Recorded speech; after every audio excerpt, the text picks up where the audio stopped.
मैं तालुक़े का तहसीलदार होने के नाते आज यहाँ जनता की जन सुनवाई में आप लोगों की जो तकरार आएंगी उसके निवारण के लिए प्रयत्नशील हूँ। थैंक यू सर आपका। अभी मैं कंप्लेनर के वकील को बुलाना चाहूँगा। अब आ जाए वकील साहब को, सॉरी कंप्लेनर के वकील साहब को।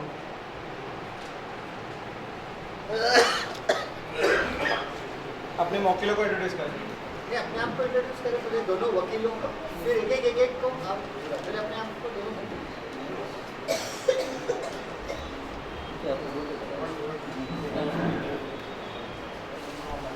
मेरा नाम फजलुर रहमान शेख है। आज की जन सुनवाई के अंदर मैं आज हमारे जो मौक्किल 10 मौक्किल है जो अपनी कंप्लेंट लेकर आई, मैं उनका दफा करने वाला हूँ। मैं उनके लिए जूरी मेंबर्स से गुजारिश करूँगा कि वो उनकी कंप्लेंट्स को अच्छे से सुने और उन पर अच्छे से और एक फेवरेबल उनके लिए सॉल्यूशन प्रोवाइड करें। अस्सलाम वालेकुम, मेरा नाम मोहम्मद इकबाल जालिब साहब जमादार है। मैं 5 लोगों की कंप्लेंट रख रहा हूँ। पावती लेना, ये कोई भी अनाज आप ले रहे हो तो उसका रिकॉर्ड गवर्नमेंट रिकॉर्ड के लिए भी और कंज्यूमर के पर्सनल रिकॉर्ड के लिए भी बहुत ज़्यादा ज़रूरी है। और मैं समझता हूँ कि ये कंज्यूमर का हक है कि उसको पावती मिली जितना उसको राशन दिया गया। अस्सलाम वालेकुम। हमारे राशन की दुकान वाला मतलब वो राशन दे देता है, पहले तो वो नहीं देता था।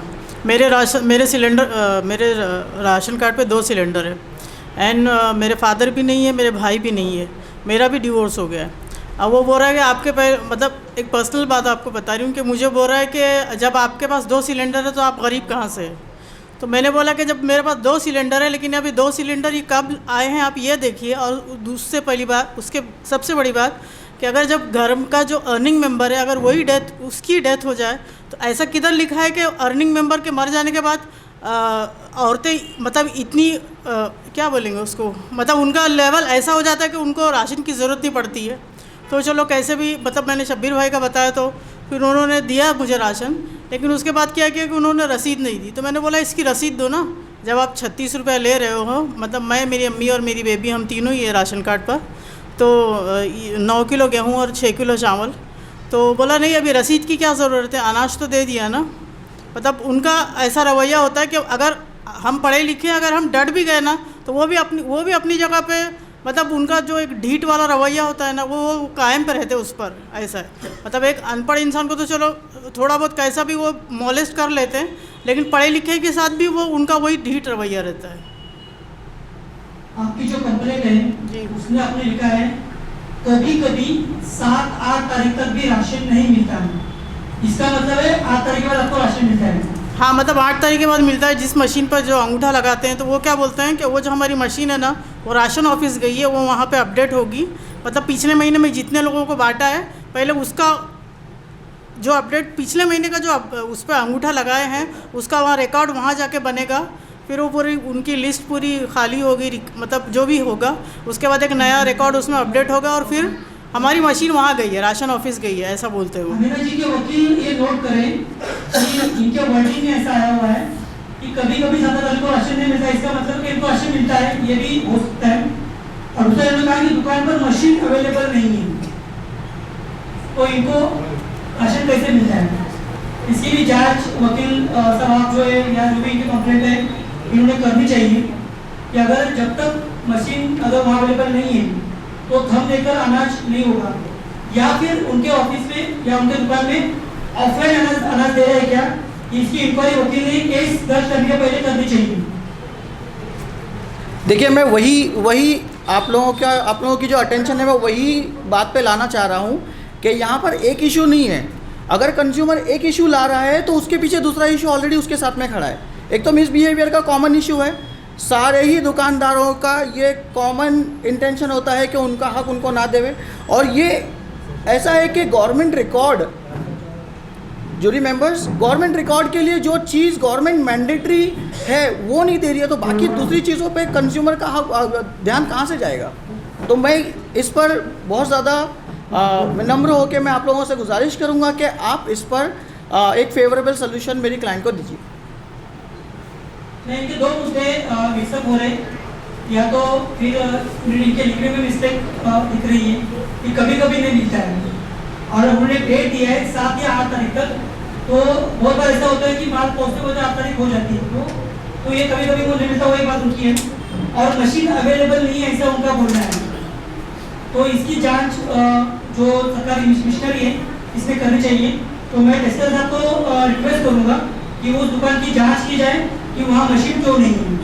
अगर मशीन ई-पॉस मशीन नहीं होगा तो फिर ये उनको ऑफलाइन मीटिंग देनी, अनाज देना पड़ेगा और उसका बाकायदा रिकॉर्ड रखना पड़ेगा, और वो रिकॉर्ड चेक करने की जिम्मेदारी जो रेशन निरीक्षक होती है, तो उनका रिकॉर्ड का जो उन्हें रखा हुआ उसका डाटा उनके पास अवेलेबल है क्या, तो उसकी कॉपी हमारे पास मिलनी चाहिए। मैं अमीना जी से आपने जैसे कहा है कि पावती नहीं देता, आपको तो तहसीलदार साहब यहाँ बैठे, मैं इनसे इसके ऊपर थोड़ा सा इनसे रिक्वेस्ट करूँगा कि वो रोशनी डाले कि पावती नहीं देता। राशन कार्ड के दूसरे नंबर के पेज पे कानून लिखा गया है कि दुकान छोड़ने से पहले हम ग्राहक का यह हक है कि उसको पावती, उसको अनाज दिया, रेट, ये तमाम चीज़ें हो। इसके अलावा अमीना जी मैं आपसे ये कहूँगा कि अगर से नहीं देता है तो मैं बढ़कर आगे एक चीज़ में मेरे जहन में जो है एक्टिविस्ट बोल के जो मेरी समझ में आता है, आप बिना झिझक 100 नंबर को फोन कीजिए, पुलिस को बुलाइए, ये लॉ एंड ऑर्डर का मामला होगा, ये मेरा हक है, ये नहीं दे रहा है, इससे पावती जबरदस्ती हासिल कीजिए।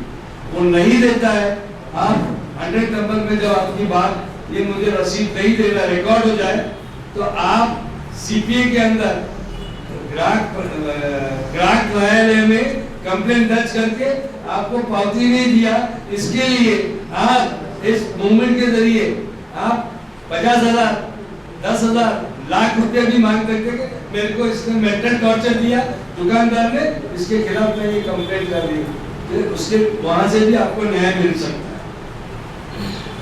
अमीना जी, आप जब दुकान पे जाते हो तो दुकान के ऊपर एक बैनर देखा है क्या आपने कि आपके पास अगर कुछ हो तो आपको toll free number, email ID, website और वहाँ के लोकल इंस्पेक्टर का नाम, नंबर लिखा हुआ, ऐसा बैनर आपने देखा है क्या दुकान पर? नहीं नहीं, ऐसा कुछ नहीं होता वहाँ पर, नहीं है। नहीं कुछ भी नहीं होता है। साहब जी, आप वैसे साहब वो भी आप देख लीजिए कि आपके एरिया के दुकानों में ऐसे बैनर नहीं है जिसकी बाकायदा ऑर्डर है, तो उस ऑर्डर का अमल नहीं हो रहा है, इसका मतलब। बात जहाँ तक के पावती की हो रही है, तो मैं एक छोटा सा सवाल ये भी पूछना चाहूँगा जूरी मेंबर से कि अगर ग्राहक पावती मांग रहा है तो वो पावती किस तरह की होती है? ये बहुत बार ऐसा देखा गया है कि दुकानदार एक छोटे से पेज पे कुछ लिख के दे देता है और बेचारे जो ग्राहक होते हैं वो कोई कभी पढ़े लिखे होते हैं, कभी उनको नहीं पढ़ने आता, तो वो उस चीज़ से उनको नहीं समझ में आता। तो पावती किस तरह की होवे और किस तरह से उसको आइडेंटिफाई किया जाए कि वो वैलिड पावती है? इसके अंदर जो Aadhaar EPDS, Aadhaar enabled point of sale, उस पावती का नाम है। वो पावती जनरेट होती है और वो मशीन से ही निकलती है। बाद वक्त दुकानदार, हम मूवमेंट में देख रहे हैं, हमारे पास बहुत सारी ऐसी कंप्लेंट्स आती है कि ये हमको ऑफिस में जमा करना होता है। ऐसा नहीं होता, ग्राहक का हक है, वो पावती उसी को मिलना चाहिए। बल्कि जहाँ तक मेरी नॉलेज में है, इसके साथ एक स्पीकर भी होता है। जलगांव में जब ये प्रोजेक्ट, पायलट प्रोजेक्ट आज से 4-5 2015-16 में जब जलगांव में पायलट प्रोजेक्ट अंधे वाला जो है जलगांव डिस्ट्रिक्ट में हुआ था, तो इसके अंदर अनपढ़ लोग जो है, जिनको पढ़ना लिखना नहीं आता, उनके लिए वॉइस अंका लगाया तो वॉइस भी आता था, गेहूं इतना मिल रहा है, चावल इतना मिल रहा है।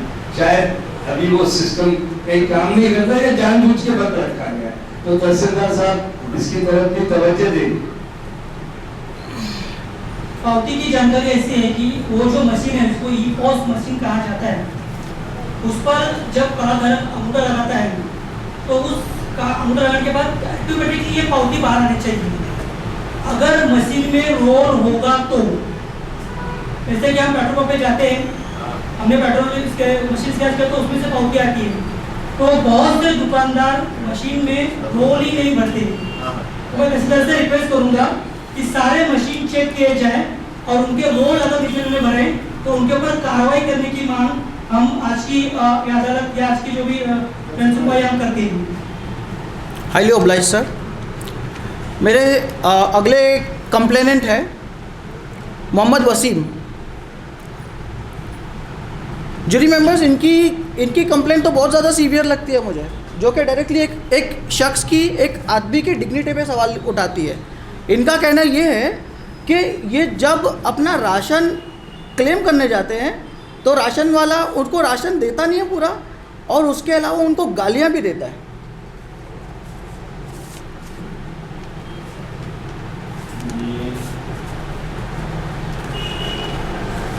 मैं मोहम्मद वसीमुद्दीन नांदेड़ से। मैं दुकानदार के पास अपना अनाज मांगने जाता हूँ।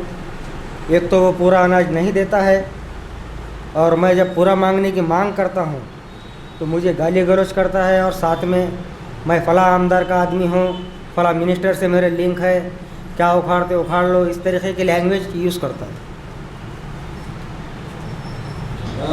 यार आपने जो कंप्लेन लिखी है इस ताल्लुक से कभी लिखित में वहाँ जो कंप्लेंट होगा उस पर कंप्लेंट दर्ज किया? आपण लिहिलेलं आहे की तो शिवीगाळ करतो, पण त्याप्रमाणे तुम्ही कधी त्याच्यात तक्रार होईल म्हणजे तक्रार नोंदवली का? बुक वहाँ पर बुक नहीं देते, वो डराते धमकाते हैं। पण याच्यासाठी अजून दुसरी मार्ग आहे, त्याचा अवलंबन केलं का? अरे तिथं उसने वहाँ तुमको बुक नहीं दिया तो आपको ये भी मालूम होना चाहिए कि आप कोर्ट से कंप्लेंट डाल सकते हैं। तहसीलदार साहब, कलेक्टर साहब, DSO। हाँ, वहाँ डाला ना सर मैंने कंप्लेंट, पुरोटा अधिकारी को डाला हूँ। उसकी है कोच आपके पास? वो आपके हाथ में है। अच्छा, ठीक है। हम तहसीलदार साहब से रिक्वेस्ट करते हैं कि वो इसकी सविस्तर सखोल चौकसी करके ये जो भी अपने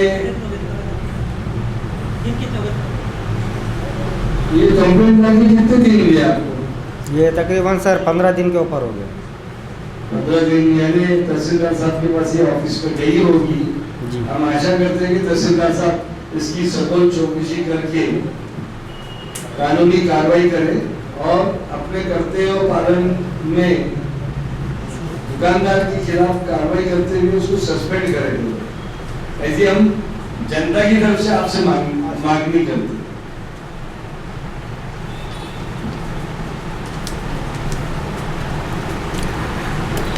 जूरी मेंबर्स, मेरे अगले कंप्लेनेंट जो है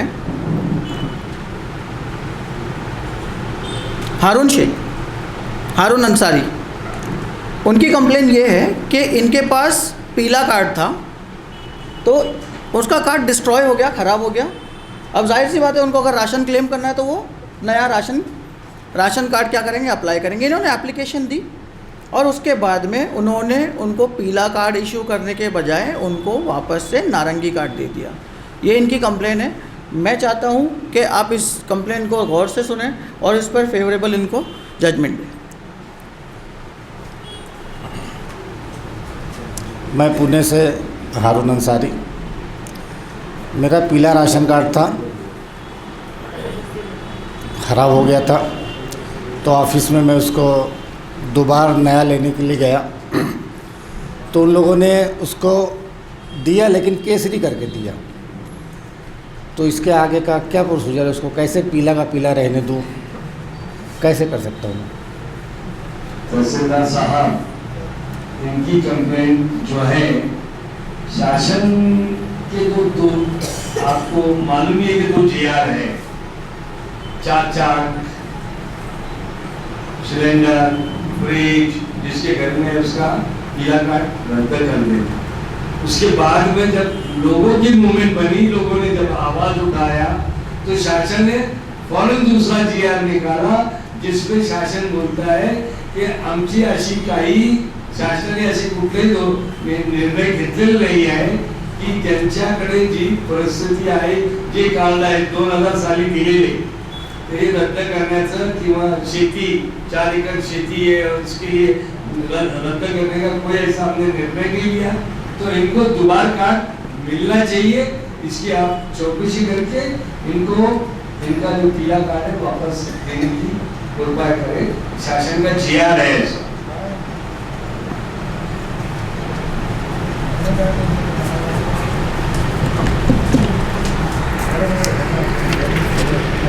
अब मैं चलता हूँ अपने अगले कंप्लेनेंट की तरफ। मुश्ताक, इनकी कंप्लेन ऐसी है कि ये मुंबई शहर में रहते हैं और चूँकि वहाँ का स्टैंडर्ड ऑफ लिविंग थोड़ा सा हाई है, वो ख़ुद का मकान अफोर्ड नहीं कर पा रहे। इन्होंने क्या किया, एक जगह किराए पे मकान ख़रीदा और वहाँ पर अब चूँकि इतनी इनकम नहीं है कि वो प्राइवेट कोई शॉप वेंडर से जाकर वहाँ से राशन खरीद के अपना और अपनी फैमिली का पेट पाले, तो उन्होंने क्या किया, राशन कार्ड अप्लाई किया, लेकिन उनका राशन कार्ड अप्रूव नहीं हो रहा है।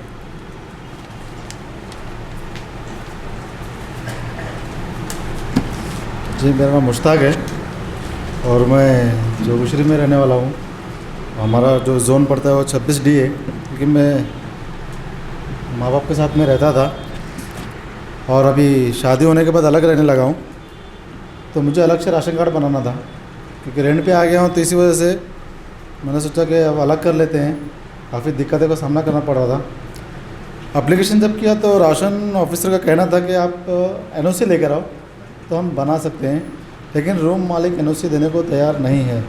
तो क्या मेरा कोई अधिकार नहीं है कि मुझे राशन कार्ड मिलेगा? सर, सवाल है मेरा जोरी से। तहसीलदार साहब, इनकी जो कंप्लेंट है आप बहुत अच्छी तरीके से जानते होंगे कि राजस्थान की एक संगठन है जिन्होंने स्पेशल लीव पिटीशन के जरिए सर्वोच्च न्यायालय में इस मुद्दे को उठाया था और उसमें सर्वोच्च न्यायालय का यह आदेश है कि भारत का कोई भी नागरिक राशन से वंचित नहीं रह सकता। PIL number 196 of 2001। इसके अलावा हमारे महाराष्ट्र शासन ने 2000 साल में एक राशन पूर्ति समिति की जानिब से मूवमेंट चलाई गई थी और उस मूवमेंट के तहत महाराष्ट्र मुंबई में ज्यादातर को आंदोलन ने जोर पकड़ा। 2000 साल में महाराष्ट्र शासन ने एक GR निकाला, शहरी अस्थिर असंघटित कामगारांना राशन देण्याबाबत शासन GR स्पष्ट बोलता है की कागदपत्रांची अट शिथिल केलेली आहे। 2001 चा शासनाचा सेंट्रल गवर्नमेंटचा 2001 ची जी पीडीएस ऑर्डर आहे, वो पीडीएस ऑर्डर के अंदर भी साफ साफ लिखा हुआ है कि हर भारत के नागरिक को राशन मिलेगा। फिर आपके अधिकारी ये इस तरीके से अनुरोध क्यों कर रहे हैं? और हमें ऐसा लगता है कि ये काम दलालों के मार्फत किया गया तो हो जाता है। तो आपसे विनती है कि आप देखें, अभी 1 नेशन 1 कार्ड हो गया। बिहार का 2001 की ऑर्डर क्या बोलती है कि वहां समक्ष जाके इंस्पेक्टर ने चेक करना है। गवर्नमेंट का, महाराष्ट्र शासन का कोई भी GR आप मुझे बताइए कि कोई भी GR में शासन ने यह निर्णय लिया कि NOC लाना पड़ेगी, ऐसा कोई भी GR नहीं। और राशन पूर्ति समिति ने 2000 साल में जब मूवमेंट चलाई, उसके बाद GR निकला, उस GR के मुताबिक NOC की जरूरत नहीं है, राशन कार्ड मिलना चाहिए। और ऐसी आप हम लोगों के पास ऐसी कोई शिकायत है तो ज्यादा से ज्यादा ऐसे राशन कार्ड की एप्लीकेशन करे। जूरी आपके साथ खड़ी है, ये लोग काम नहीं करते तो हम इस मामले को शासन के पास रखेंगे, नहीं हुआ तो हम इसके लिए जनहित याचिका करेंगे। देखिए राशन कार्ड का जो मसला है, अभी जो हमारे केस सामने आ रही है कि जो लोग भाड़े पे रहते हैं या जो लोग अलग घर बनाना चाहते हैं, तो समय समय पर सरकार ने बहुत सारे ऑर्डर निकाले हैं। जैसे कि विभक्त फैमिली, अगर किसी फैमिली में बाप और बेटा है तो अगर बेटे को अलग होना है तो अगर बेटे ने मांग किया या बहू ने मांग की तो सेम घर में उसको अनाज के लिए राशन कार्ड दिया जा सकता है, ऐसी ऑर्डर तहसीलदार साहब। और दूसरी बात कि जो लोग अपना घर ले नहीं पाते, यानी कि वो लोग असंगठित कामगार है, जैसे कि अभी देशमुख साहब जो हमारे कार्यकर्ता बता रहे हैं, हमारे झूरी बता रहे हैं, तो 9 नवंबर 2000 का एक GR है कि जिसके तहत हम लोग अगर कोई भी कामगार कि जिसका कोई फिक्स इनकम नहीं है या उसको कोई फिक्स उसका ये नहीं आता है, इनकम आता नहीं है और उसको कोई फैसिलिटी मिलते नहीं है, तो उसको असंगठित कामगार कहा जाएगा। और महाराष्ट्र के 122 प्रकार के जो कामगार हैं वो असंगठित कामगारों में आते हैं। और वो जो GR है 9 नवंबर का, तो उस GR के तहत इनको राशन कार्ड मिल सकता है, क्योंकि राशन कार्ड के ऊपर ही लिखा हुआ है कि ये सीधा पत्रिका अनाज के लिए दी गई है, किसी भी पुरावा के लिए नहीं। तो हम आपसे रिक्वेस्ट करेंगे कि आपको आपके डिपार्टमेंट ने वो देना चाहिए। दूसरा, भारत के हर नागरिक को अनाज का कार्ड मिलने का अधिकार है। 23 मार्च 2004 का ऑर्डर कहता है कि अगर आप रास्ते पे रहते हो, अगर आपने 3 ईंट लगा दें तो आपको रास्ते पर भी बगैर किसी पुरावे के राशन कार्ड मिल सकता है। तो अगर जो भाड़ेकरू है तो उसको मिलना चाहिए। और अभी वन नेशन के हिसाब से अगर आप थंब लगाते हो तो पूरे देश में आपका राशन कार्ड कहीं भी हो तो आपको मालूम पड़ता है, तो डुप्लीकेशन होने की कोई नहीं होगा। इसलिए अगर आपको पूरी तरह से खबर लगे, आप अगर लेते ले रहे हो तो वो डुप्लीकेशन के नाम पर आप किसी को भी अनाज से वंचित नहीं कर सकते। और इस देश के अंदर राइट टू फूड कानून है। इसलिए जूरी मेंबर आपसे रिक्वेस्ट करते हैं अपनी तरफ से कि ऐसे सिलसिले में उस व्यक्ति को चाहे तो बेघर डिक्लेयर करके उसको अनाज का कूपन या अनाज का कार्ड देने के लिए आपके डिपार्टमेंट को ऑर्डर दे दिया जाए। अनाज का कूपन अगर से दिया जाएगा तो आप सिर्फ 6 महीने के लिए दे रहे हैं। 6 महीने के बाद में वो रिन्यूअल हो सकता है। 6 महीने के लिए टेम्पररी कार्ड दे सकते हैं और भारत के किसी भी नागरिक को ऐसे वंचित न करे, ऐसी हमारी विनती है जूरी की तरफ से।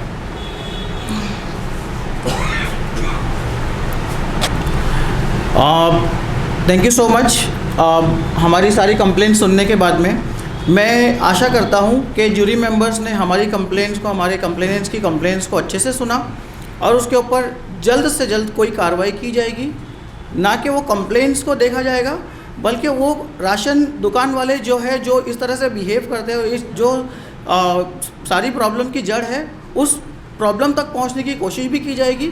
और कंसर्न अथॉरिटीज़ से भी ये गुजारिश करता हूं कि वो इस मामलों को बहुत गंभीरता से देखें और आने वाले समय में ऐसी कंप्लेंट्स एटलीस्ट कम हो जाए और एक वक्त ऐसा है कि वो कंप्लेंट्स ज़ीरो हो जाए और सबका राशन जो है सबका अधिकार है और सबके घर पे अच्छे से उनको मिल जाए। आगे की कार्रवाई के लिए मैं मोहम्मद इकबाल साहब से गुजारिश करूंगा कि वो अगले कंप्लेनेंट्स जो है उनकी वकालत यहाँ पर करें। अस्सलाम वालेकुम। मेरे क्लाइंट है अब्दुल वाहिद। इनकी कंप्लेंट है अनाज कम मिलता। 4 मेंबर है, 20 किलो की जगह 10 किलो अनाज मिलता है। तकरार बुक मांगने पर कार्ड बंद करने की धमकी देते हैं।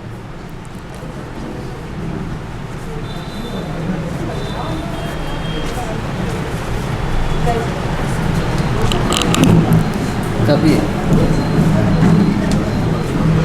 साहिब, मैं बहुत गरीब हूँ और मेरा राशन कार्ड 2013 में बना था और 2017 तक वो चालू नहीं हुआ। 2013 में राशन कार्ड बना था, 2013 से 2017 तक बार बार डॉक्यूमेंट देने से राशन दुकानदार को थोड़ा सा रहम आया और वो राशन चालू हुआ सब। चालू होने के बाद राशन दुकानदार ने 4 मेंबर हैं मेरे पास, जिसमें से सिर्फ 10 किलो अनाज ही मुझे मिल पाता। पौती मांगने पे पौती देने के बाद पौती के पीछे वो 10 किलो अनाज लिखता है, 5 किलो गेहूँ 5 किलो चावल। उसके बाद सब मैंने कंप्लेन किया, राइटिंग में भी दिया, मगर वो वहाँ के लोग मान रहे नहीं। और बाद में ये मुझे धमकी देता है कि तुम्हारे को योजना से बाहर कर दूँगा, राशन कार्ड में से तुम्हारे को नाम कट कर दूँगा। माई बाप मैं बहुत गरीब हूँ, सुनवाई करो मेरी। ये कंप्लेंट करके आपको कितने दिन दिए? साहब 1.5 महीना हो गया। 1.5 महीना। आपने कभी अपना SRC नंबर डाल के कार्ड में चेक किया कि अनाज कितना है? साहब मैं पढ़ा लिखा नहीं हूँ, कुछ भी मालूमात नहीं है उसकी। आपसे किसी की मदद भी नहीं ली? नहीं साहब, गांव में कोई भी नहीं पढ़ा वैसा। ऐसा है कि आपके पास अगर से नहीं है तो दो तीन चीज़ हो सकती है कि आपका दो जो मेंबर है उनका आधार ही लिंक नहीं हुआ। साहब 4 मेंबर में से 4 का भी आधार कार्ड दिया, 2 का अप्रूवल आया बोल रहे, वो 2 का नहीं आया बोल रहे।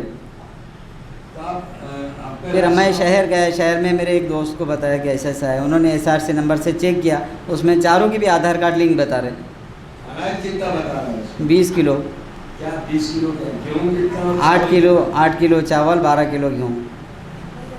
ये आपके साथ बहुत बड़ी माई बाप रोज़ मेहनत मजदूरी करके मैं नहीं, आपकी शिकायत जो अभी 15 दिन हुई है, आप 1.5 महीना हो गया सब। 1.5 महीना हो गया, तो आप तहसीलदार साहब को जो कंप्लेंट डाले उसके ऊपर माहिती अधिकार डाले और माहिती अधिकार डाल के पूछे कि इसके ऊपर क्या कार्रवाई हुई। सब माहिती अधिकार कहाँ डालते साहब?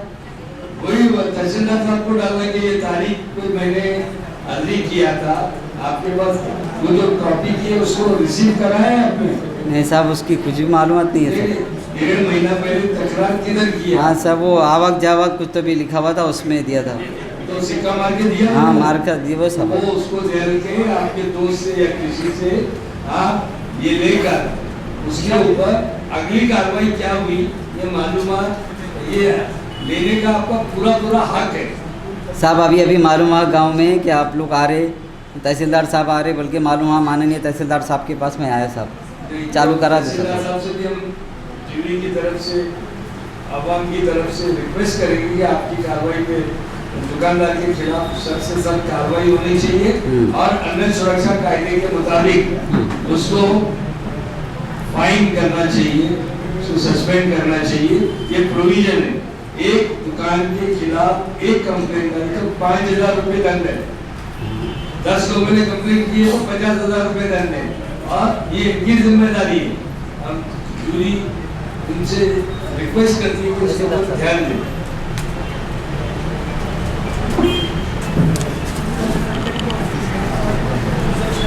मेरा अगले कस्टमर है आबिद शेख, इनके ऑनलाइन कंप्लेंट है 25/5/21 को, कार्रवाई अभी तक नहीं।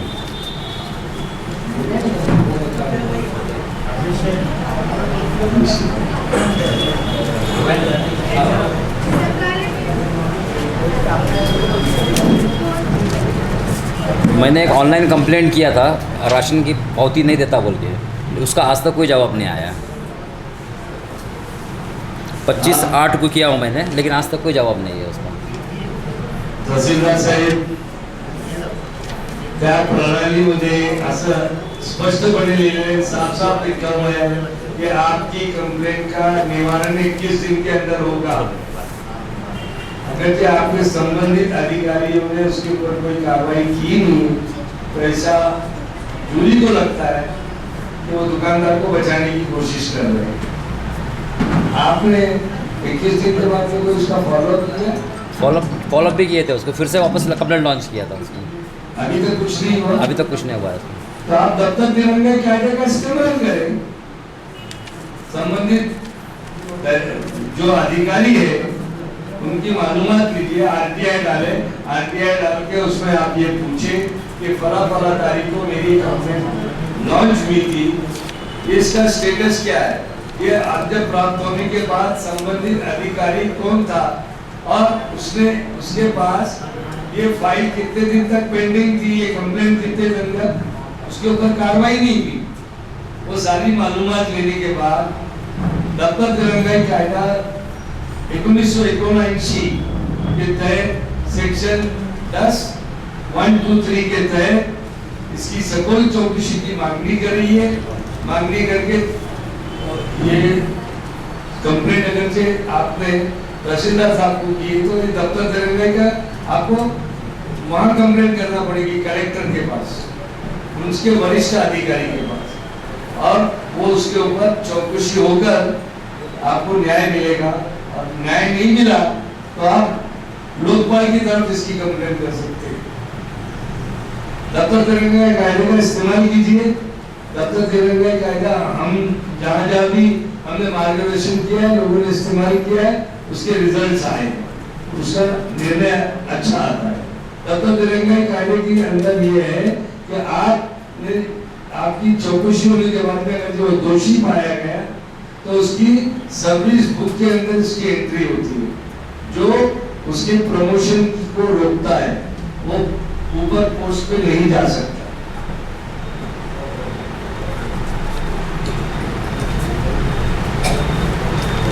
अगले क्लाइंट है समाधान। इनकी कंप्लेंट है अनाज खराब मिलता।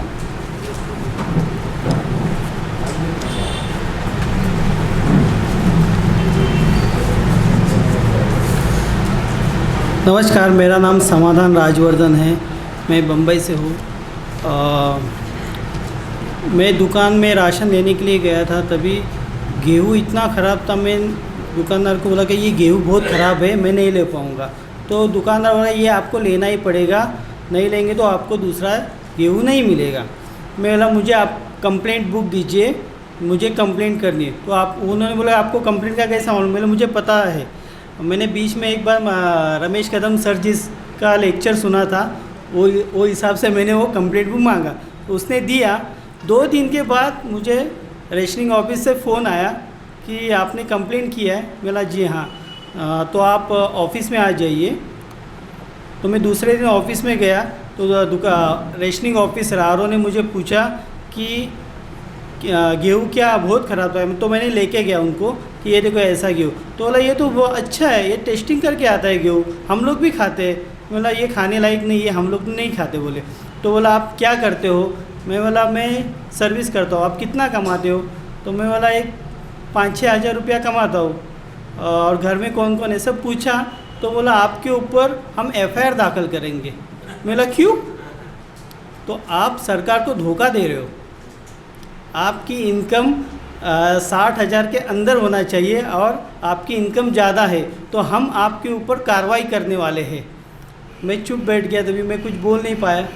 आगे क्या बोलूँ? तहसीलदार साहब, ये तो बहुत गंभीर बात है कि आपने सरकार ने 2007 में राशन कार्ड बांटा। 3 कलर की राशन कार्ड जब आए 1997 में, वाजपेयी की सरकार थी, जब ये आया तो ये तय हुआ BPL कार्ड सबकी कैटेगरी तय 15,000 रुपये। बाद में जब अन्न सुरक्षा का कायदा 2013 में आया, महाराष्ट्र शासन के पास कोई भी क्राइटेरिया नहीं है। 44,000 और 59,000 का कोई क्राइटेरिया नहीं। इलेक्शन आया था, BJP के सामने थी।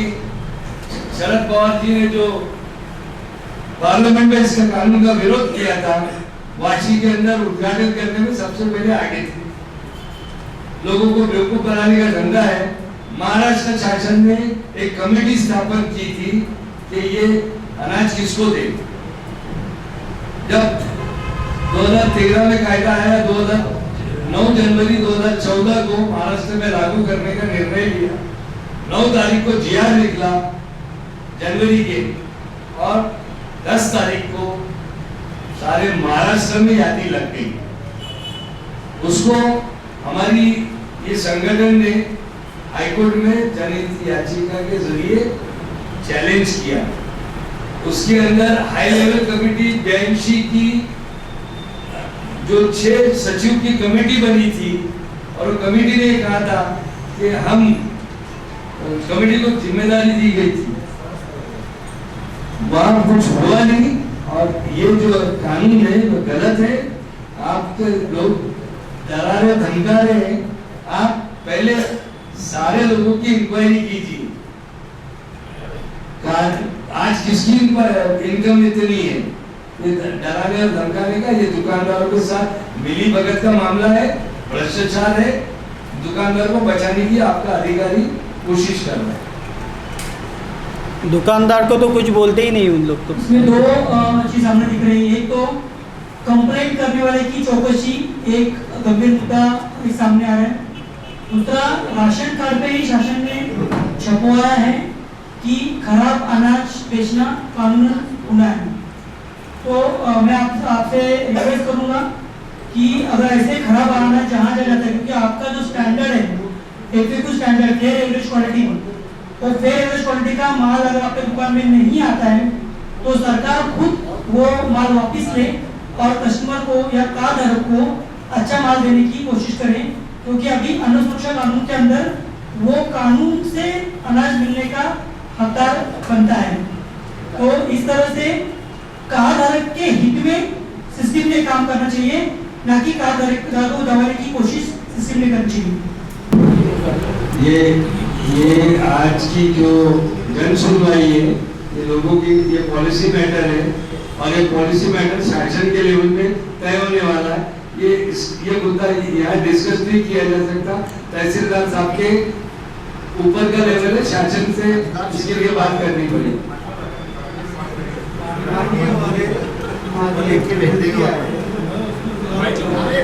माइक बस एक लास्ट है।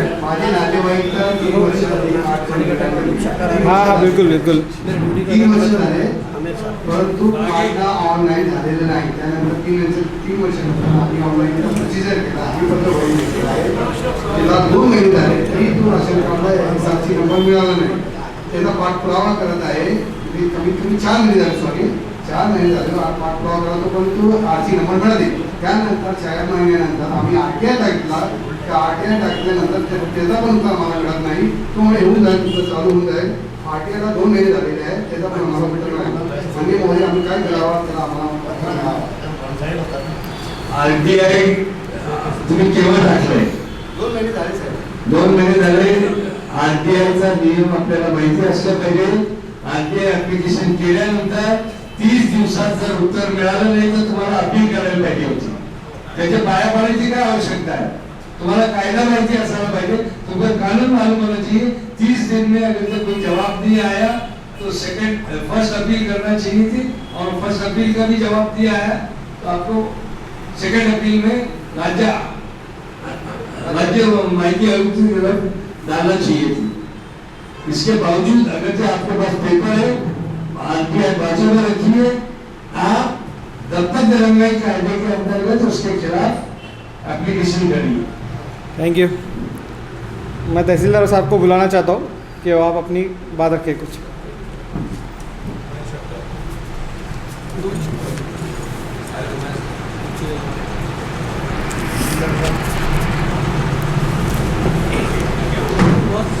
आज के इस जनसुनवाई में वरिष्ठ 2 सामाजिक कार्यकर्ता जो आज यहाँ पर जूरी सदस्य के तौर पर उपस्थित थे,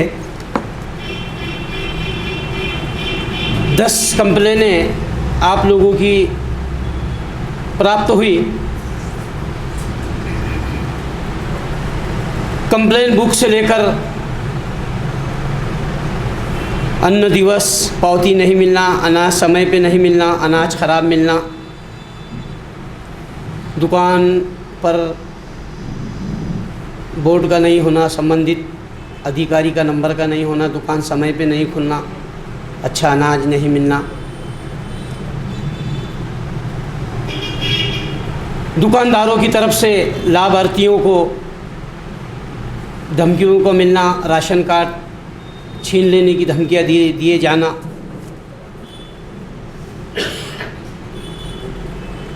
इस समय में आपकी दो प्रकार की